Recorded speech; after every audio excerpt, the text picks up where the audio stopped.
मैं 27 साल की हो चुकी थी, इसलिए माँ ने जो भी पहले रिश्ता आया उसके लिए हाँ कर दी।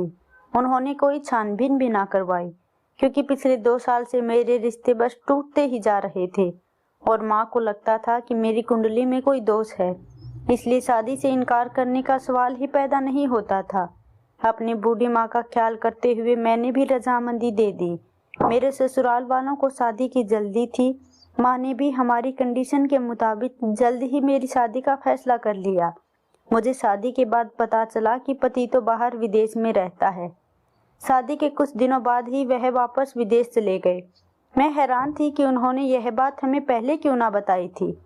मैंने जब अपनी सास से पूछा कि आप लोगों ने पहले क्यों नहीं बताया, तो सास एकदम घबरा गई और बात का जवाब देने की बजाय बस नजरअंदाज कर दिया। मुझे सास से कोई जवाब नहीं मिला, लेकिन हैरानी वाली बात तो यह थी कि अगर वह हमें बता देती कि मेरा पति बाहर विदेश में रहता है, तो इससे मोहल्ले वाले और बाकी सब भी मेरे पति की और इज्जत करते। खैर, उन्होंने अगर नहीं बताया तो कोई बात नहीं, अब मैं क्या कह सकती थी। उनका तो कहना था कि तुम्हारे कदम बहुत अच्छे साबित हुए हैं, जल्दी वीजा लग गया। यह बात सुनकर मुझे महसूस हुआ कि जैसे सास जानबूझकर किसी मकसद के तहत ऐसा कह रही हो, लेकिन मैंने अपने दिमाग को झटका और शादी के शुरू के दिनों में ही अपने ससुराल वालों के दिल में अपनी जगह बनानी शुरू कर दी। मेरे ससुराल में बस मेरी एक सास, एक ननद और एक 16 साल का देवर था। देवर की दिमागी हालत ठीक नहीं थी। मुझे देवर की दिमागी कमजोरी से कोई मसला नहीं था। मैंने शादी के बाद देखा कि सास अपने बेटे के सारे काम खुद ही करती थी। जिंदगी अच्छी गुजर रही थी। मेरी ननद और मैं अच्छी दोस्त बन गई थी। पति ने भी मेरी बात होती रहती थी। अचानक मेरी जिंदगी में ऐसा किस्सा आया जिसने मेरी जिंदगी को ही बदल कर रख दिया। मैं सोच भी नहीं सकती थी कि मेरे साथ इतना बड़ा धोखा हो जाएगा। एक दिन मैं जैसे ही कमरे से बाहर निकली, देवर मुझे देखते ही दूध पीने की जिद करने लगा। यह बात मुझे अजीब लगी, क्योंकि मेरा देवर ज्यादातर खिलौनों में ही बिजी रहता था। देवर की बात सुनकर ननद जल्दी से अपने कमरे में उसे ले गई। यह देखकर मेरे दिमाग में बहुत गलत ख्याल आ रहे थे। मुझे समझ नहीं आ रहा था कि घर में यह सब क्या हो रहा है। अभी मैं चाय पी रही थी कि थोड़ी देर बाद मेरा देवर कमरे से बाहर निकला। मैंने देवर को देखा तो उसका हौलिया देखकर मुझे हैरानी हुई। मेरे देवर का मुंह दूध से भरा हुआ था और वह देवर के बाद मेरी ननद भी कमरे से बाहर निकली।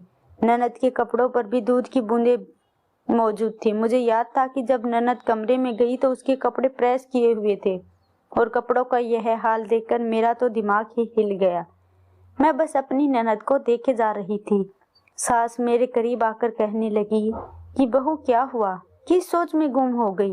मैंने कहा कुछ नहीं, बस ऐसे ही घर की याद आ रही थी। मैंने जल्दी से बहाना बनाया और बात को टाल दिया।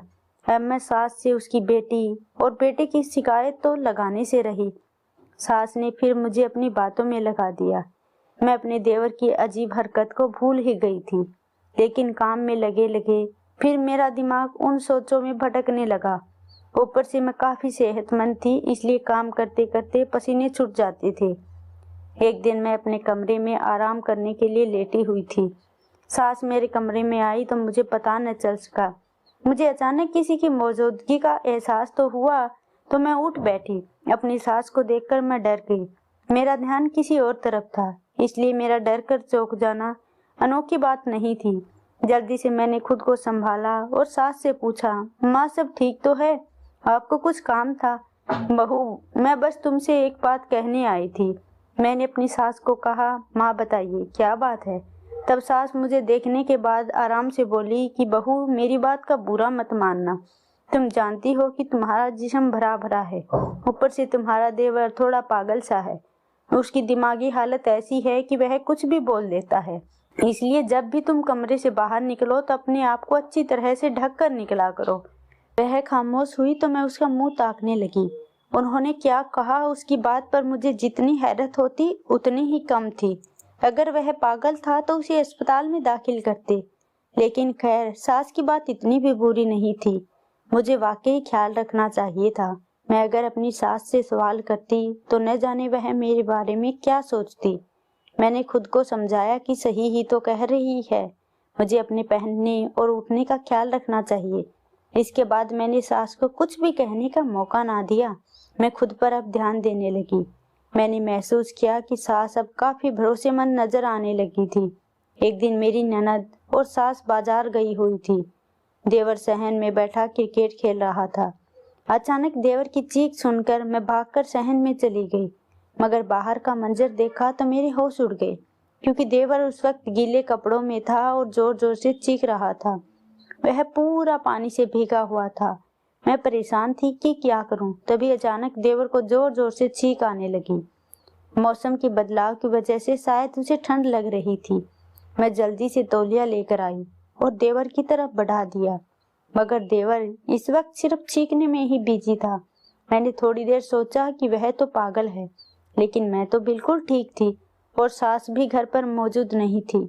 ऐसे में इसका ख्याल तो मुझे ही रखना था। मैंने तौलिया उसके ऊपर डाल दिया, लेकिन देवर ने मेरा हाथ पकड़ लिया। मैं तो उसकी इस हरकत पर घबरा गई थी। मैंने जल्दी से अपना हाथ छुड़वाने का प्रयास किया। तभी मेरी सास और ननद भी वापस आ गई। मेरा हाथ अभी तक देवर की गिरफ्त में था। मैं उसे छुड़वाने में लगी हुई थी। न जाने इस वक्त इसमें इतनी ताकत कहाँ से आ गई थी कि उसने इतनी जोर से मेरा हाथ पकड़ रखा था। मेरी तो सांस फूल चुकी थी। सास ने आते ही मेरी तरफ देखा और आगे बढ़कर जल्दी से देवर के हाथ से मेरा हाथ छूट गया।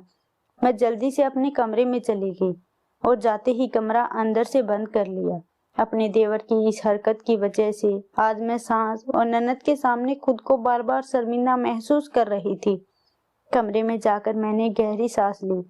मैं सोचने लगी कि जो देवर ने मेरे साथ किया, मुझे समझ नहीं आ रहा था कि मैं क्या करूं। जो कुछ हुआ, अब इसमें मैं कैसे उसे कसूरवार ठहराती, जबकि मैं जानती थी कि उसका दिमागी मसला है। मैं अपने बेड पर उठी और अपने आप को देख रही थी तो सास मेरे कमरे में दाखिल हुई। मेरी सास को देखा तो तुरंत कहा, माँ वह सब। मेरी सास ने मेरी बात काट दी और बोली, बहू मैं जानती हूँ बाहर जो कुछ हुआ वह सब तुमने जानबूझकर नहीं किया। मुझे सास की बात से कुछ हौसला मिला। सास ने बहुत दुखी होकर कहा, बहू मेरा बेटा पागल नहीं है, बस यह दिमागी तौर पर थोड़ा कमजोर है। तुम इसकी किसी बात पर बुरा मत मानना और दिल पर ना लेना। मेरा बेटा बहुत मासूम है, इसको अपने आप ख्याल नहीं है। अगर कभी कुछ कर दे तो तुम उसे गलत ना समझना। सास की बात सुनकर मैं अपनी जगह खामोश हो गई। अब सास को और क्या कहती। मुझे तो देवर से अजीब सी परेशानी होने लगी थी और अब सास ने कुछ कहने से भी मना कर दिया था। मैंने अपनी तरफ से उनको हौसला दिया और कहा कि मैं बुरा नहीं मानूंगी, लेकिन मैंने सोच लिया था कि मैं देवर से दूर ही रहूंगी और उसके सामने कम ही जाऊंगी। अगले दिन मेरा देवर सहन में बैठा खेल रहा था। मैं पहली मर्तबा देवर को गौर से देख रही थी। वह अच्छी हेल्थ का था, इस बात में कोई शक नहीं था कि वह खूबसूरत भी था। मैं उसे गौर से देख रही थी कि अचानक ही उसने मेरी तरफ देखा तो मेरे पास आ गया। एक बार फिर दूध पीने की जिद करने लगा। मुझे यह बात बहुत अजीब लगी और शर्म भी महसूस हुई। भला अब इसकी उम्र थी कि मैं इसे फीड करवाती। मैंने सास से बात करने की सोची और उनसे कहा कि मैंने यह बात महसूस की है कि देवर मुझे देखते ही अजीब हरकतें करना लगता है। मेरी बात सुनकर सास के चेहरे पर एक अजीब सी चमक आई, जिसे मैंने गौर से देखा। तब सास बोली, नहीं बहू, तुम कैसी बातें कर रही हो। मेरे बच्चे को तो अपना होश नहीं है, वह तुम्हारे बारे में कुछ गलत कैसे सोच सकता है। तुम्हें जरूर कोई गलतफहमी हुई होगी। मैं सास का जवाब सुनकर खुद ही खामोश हो गई। अब उनको और क्या कहती। उनकी नजर में तो उनका बेटा बहुत मासूम और भोला था। मैं खामोशी से उठी और बाकी काम निपटाने लगी। मैं रात होने से पहले ही सारे कपड़े छत से उतार कर ले आई। जब ननद के कपड़े उसके कमरे में देने गई तो दरवाजे पर दस्तक देने से पहले ही ननद तौलिए से अपने गीले बाल साफ करती हुई कमरे से बाहर आ गई। मुझे देखकर एक पल के लिए तो उसके चेहरे का रंग उड़ गया था। उसके बाद वह जल्दी से पानी पीने का बहाना बनाते हुए बाहर की तरफ चली गई। मैं हैरानी से उसे जाते हुए देख रही थी। मैंने ज्यादा गौर नहीं किया और उसके कपड़े बेड पर रखकर वापस जाने की सोचकर जल्दी जल्दी कमरे के अंदर चली गई। दरवाजा अंदर से जाते ही देवर को उल्टे मुंह बेड पर सोते देखकर मेरे कदम वहीं जम गए। यह देखकर मेरे तो पसीने छूट गए। मैंने जल्दी से कपड़े वहीं पर ऐसे ही रखे और बाहर की तरफ भागकर सामने आते हुए अपनी ननद से टकरा गई। मेरे चेहरे के उड़े रंग को देखकर मेरी ननद बिल्कुल चुप खड़ी थी, उल्टा मुझ पर ही बरसने लगी और कहने लगी, भाभी अब देखकर नहीं चल सकती क्या? आपकी बात पर मैं घबरा गई। उस वक्त मेरा दिमाग काम करना बंद कर चुका था। जब होश आया तो मेरी ननद का जवाब सुनकर हैरानी हुई, क्योंकि इससे पहले ननद ने मेरे साथ इस लहजे में कभी बात नहीं की थी। मेरे लिए उसका यह रवैया, उसके कमरे में जो कुछ भी मैंने देखा था वह बहुत अजीब था। मेरी बातें सुने बगैर ननद अपने कमरे में चली गई और दरवाजा मेरे मुंह पर बंद कर लिया। मैं दिन भर की थकी हुई थी, ऊपर से जिस हालत में मैंने उसे देखा था उसकी वजह से मैं डर महसूस करते हुए सोचते सोचते सो चुकी थी। रात को न जाने कौन सा वक्त था, मुझे नींद में खुद पर किसी बोझ का एहसास हुआ तो मैं जल्दी से उठी, मगर अंधेरा होने की वजह से मुझे कुछ नजर नहीं आ रहा था। तभी मुझे किसी उंगलियों को चुभन सा महसूस हुआ। मैंने चिल्लाते हुए उठकर दरवाजे की तरफ भागी और फिर सास के कमरे का दरवाजा बजाने लगी। जल्दी से सास ने दरवाजा खोल दिया और हैरानी से मुझे देखने लगी। मैं पसीने से भीग चुकी थी। मैं भागकर अपनी सास के गले लग गई और रोने लगी। शोर की आवाज से ननद भी कमरे में आ गई। सास मुझे इस हालत में देखकर घबरा गई और बोली कि बहू क्या हुआ, कोई बुरा ख्वाब देख लिया? मैंने अपनी सास से कहा कि माँ मेरे कमरे में कोई था। यह कहकर मैं रोने लगी। तब सास ने हैरानी से मुझे देखा और कहा, बहू तुम क्या कह रही हो? रात के 2 बजे कौन तुम्हारे कमरे में आएगा? क्या बोले जा रही हो? तुम्हारा पति यहाँ नहीं है और देवर इस काबिल नहीं तो कौन आ सकता है भला? सास ने कहा, वहां जाकर देख लेती हूँ। जैसे ही सास ने कमरे का दरवाजा खोला तो मेरी हैरानी से आंखें खुली की खुली रह गई। कमरे की बत्ती जल रही थी और बेड पर एक सिलवट तक मौजूद नहीं थी। बस जहाँ मैं सोई हुई थी उस जगह पर हल्की सी सिलवटें थी।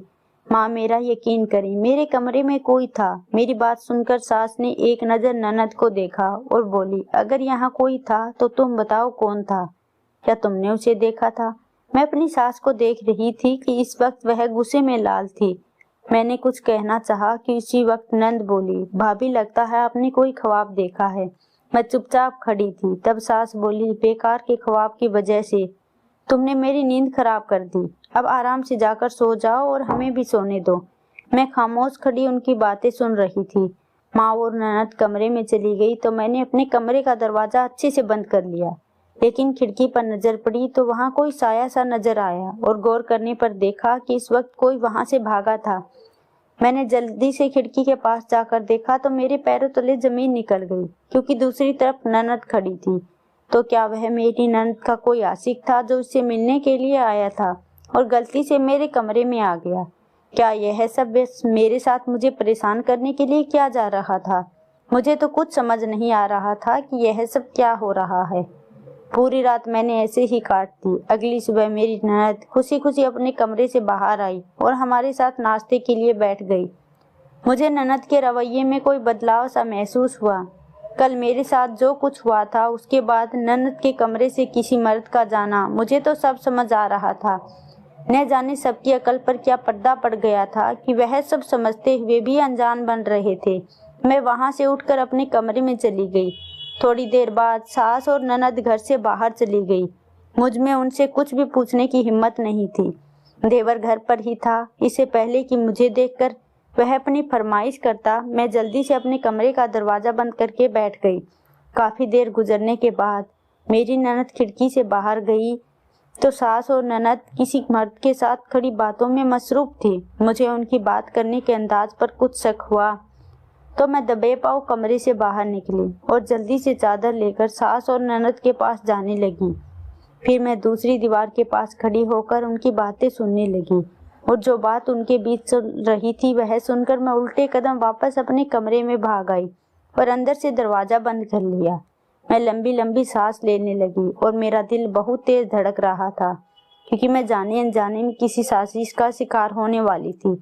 अचानक कमरे का दरवाजा तेज तेज बजने लगा। मैं जल्दी से बेड पर जाकर लेट गई और जाहिर किया कि जैसे मैं सो रही हूँ। सास कमरे की दूसरी चाबी से दरवाजा खोलकर अंदर आ गई। मेरी आंखें बंद थी। थोड़ी देर खड़ी रहने के बाद शायद जब सास को यकीन हो गया कि मैं सो रही हूँ तो वह वापस दरवाजा बंद करके चली गई। मैंने उसके जाते ही आंखें खोल ली। मुझे यकीन था कि मेरी सास इस बात का पता करने आई है कि मैं सो रही हूँ या नहीं। शायद उनको महसूस हो गया था कि किसी ने उनकी बातें सुनी हैं। मुझे अब सारी कड़ियाँ मिलती हुई नजर आ रही थी। मैंने सोच लिया था कि अब देवर और सास का राज जानकर ही रहूंगी, लेकिन मुझे कुछ खबर नहीं थी कि सच में मुझ पर क्या कयामत गुजरने वाली थी। अगले दिन तो देवर ने हद कर दी। वह मेरे पास आकर बैठ गया। इससे पहले कि मुझे हाथ लगाता मैंने उसे धक्का दे दिया और वापस कमरे में भाग गई। अब मुझे इस घर में रहना बहुत मुश्किल लग रहा था। पति भी अब मुझसे कांटेक्ट में नहीं था कि उसे कुछ कहती। मेरा मायका दूर था और सास तो कभी मुझे अपने घर में जाने नहीं देती। मैं अगले दिन खरीदारी का सोचकर तैयार होकर सास के साथ मार्केट चली गई। वापसी पर ननद मेरे लिए खास चाय बनाकर कमरे में ले आई तो मैंने चुपके से चाय गिरा दी। थोड़ी देर बाद बाहर से अजीब आवाज आने लगी। मैंने आवाज सुनकर जब बाहर जाकर देखा तो देवर ननद के बहुत करीब सोफे पर चिपक कर बैठा हुआ था और अजीब अजीब हरकतें कर रहा था। थोड़ी देर बाद सास ने ननद से कहा, जाकर देख जरा दवाई ने अपना असर किया कि नहीं। अब तक तो वह बेहोश हो गई होगी, मुझे आवाज दे देना। मैंने जब सास की बात सुनी तो जल्दी से सोफे पर ही लेट गई। ननद कमरे में आई तो मुझे बेहोश समझकर वापस चली गई। फिर ननद की पुकार से देवर कमरे में आ गया। सास ने कहा, बस आज हिसाब से जान छुट जाएगी। कितने पापड़ बेलने पड़े हैं इस लड़की के लिए। मैं दिल में डर से सोच रही थी कि जो प्लान उन्होंने बताया है कहीं उल्टा ही ना हो जाए, क्योंकि मैंने पुलिस को खबर दी थी। और सास और ननद की अजीब हरकतों को देखकर जब मैंने पड़ोसियों से उनके बारे में बातें सुनी तो मेरी रूह कांप गई कि वे लोग इतने करीबी रिश्तों को कैसे बदनाम कर रहे हैं। इससे पहले कि मेरा देवर मुझे हाथ लगाता मैंने अचानक आंख खोली और उसके मुंह पर खींचकर थप्पड़ मारा। इसके पहले कि वे लोग मेरे साथ कुछ गलत करते, पुलिस ने आकर सबको गिरफ्तार कर लिया। पुलिस ने उन लोगों को और मेरे पति को, जो दूसरे मुल्क में नहीं बल्कि दूसरे शहर में था, अपनी हिरासत में ले लिया। गिरफ्तारी पर उसने गुस्से में आकर मुझे तलाक दे दी। वे लोग कोई माँ बेटा नहीं थी, बल्कि वह एक गैंग था। वे लोग शादी के बाद ऐसे ही देवर बनाकर मासूम लड़कियों की जिंदगी बर्बाद करते। जो लड़कियां इनकी झांसी में आकर फंस जाती उसे ब्लैकमेल करते, क्योंकि ये उन्हें बेहोश करके उनकी रिकॉर्डिंग करते और लड़कियां बदनामी के डर से उनका हर काम करने को तैयार हो जाती। फिर मैं अपने घर चली गई। मेरी माँ ने मेरी दोबारा शादी करवा दी और इस दौरान माँ को बहुत सारी परेशानियों का सामना करना पड़ा, क्योंकि तलाकशुदा होने की वजह से सब मुझे ही गलत समझते थे। लेकिन माँ के गांव की दोस्त जब उनसे मिलने आई, उन्होंने सब जानने के बाद माँ से मेरा हाथ मांग लिया। और शादी के बाद अपने पति का रवैया देखकर मुझे यकीन हो गया कि इस दुनिया में अगर बुरे लोग हैं तो अच्छे लोग भी मौजूद हैं। बस सबसे यही गुजारिश है कि पैसों की चकाचक देखकर अंधाधुंध रिश्ते ना करें, बल्कि सारी छानबीन के बाद ही रिश्ते करें।